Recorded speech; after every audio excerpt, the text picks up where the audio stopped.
अपनी कुमारी लड़की और एक कुत्ते की है। कैसे लड़की कुत्ते से अपनी अंदर की प्यास बुझाती है। कहानी बहुत अच्छी है, पूरी सुनिए, मजा आएगा। एक गांव के बाहरी छोर पर एक घना जंगल था, जिसके पास एक छोटी सी बस्ती बसी हुई थी। वहां रहने वाली पारुल नाम की लड़की अपनी सुंदरता और मासूमियत के लिए जानी जाती थी। लेकिन उसकी किस्मत ने उसे वो दिया जिसकी उसने कभी कल्पना भी नहीं की थी। यह कहानी एक ऐसे रिश्ते की है जो इंसान और जानवर के बीच की सीमाओं को लांघता है, जो वफादारी और प्रेम का ऐसा उदाहरण पेश करता है जिसे सुनकर रोंगटे खड़े हो जाएं। पारुल बचपन से ही अपने घर में अकेली थी। उसके माता पिता अब इस दुनिया में नहीं थे और गांव वाले उसे अजीब नजरों से देखते थे। उसका एक ही साथी था, सुल्तान, एक विशाल काले रंग का कुत्ता जो जंगल से आया था। वह हमेशा पारुल के साथ रहता।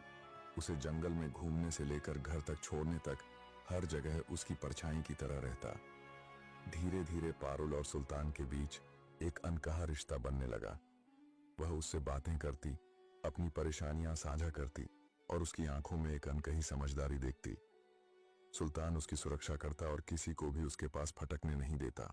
एक रात जब पारुल गांव के मेले से लौट रही थी, तो अचानक कुछ बदमाशों ने उसे घेर लिया। वे उसके साथ गलत हरकत करने वाले थे कि तभी जंगल की झाड़ियों से सुल्तान गुस्से में गुर्राता हुआ निकला और उन बदमाशों पर टूट पड़ा। उसने उन्हें ऐसा दौड़ाया कि वे अपनी जान बचाकर भाग खड़े हुए। पारुल डर और भावुकता से भर गई। उसने सुल्तान को गले लगा लिया और रो पड़ी। उस रात पारुल ने सुल्तान के साथ ही जंगल में एक गुफा में रात बिताई। लेकिन इसी रात कुछ ऐसा हुआ जिसे कोई समझ नहीं सकता था। कुछ महीनों बाद पारुल को एहसास हुआ कि उसके शरीर में अजीब बदलाव आ रहे हैं। गांव की महिलाओं ने जब उसकी हालत देखी तो वे दंग रह गईं। उसने किसी भी पुरुष से संबंध नहीं बनाए थे, फिर भी वह गर्भवती थी। गांव में हड़कंप मच गया। लोग उसे डायन कहने लगे। किसी ने कहा कि यह किसी श्राप का नतीजा है, तो किसी ने इसे जंगल की आत्माओं का खेल बताया। लेकिन पारुल अंदर से जानती थी कि यह किसी श्राप से ज्यादा एक अजीब कनेक्शन का परिणाम था।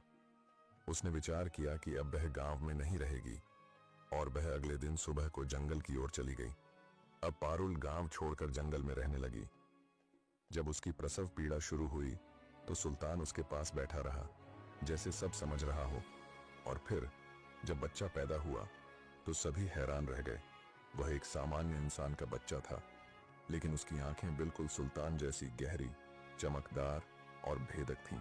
कुछ समय बाद सुल्तान अचानक कराहने लगा और धीरे धीरे उसकी आकृति बदलने लगी। पारुल की आंखों के सामने वह एक खूबसूरत, ताकतवर युवक में बदल गया।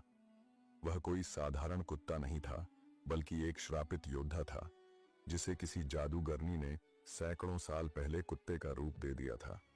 सुल्तान ने पारुल को सच बताया कि वह एक राजकुमार था, जिसे प्रेम में धोखा मिलने के कारण श्रापित कर दिया गया था। लेकिन पारुल के सच्चे प्रेम और बच्चे के जन्म ने उसके श्राप से मुक्त दिया। लेकिन इस श्राप के टूटने की एक शर्त थी।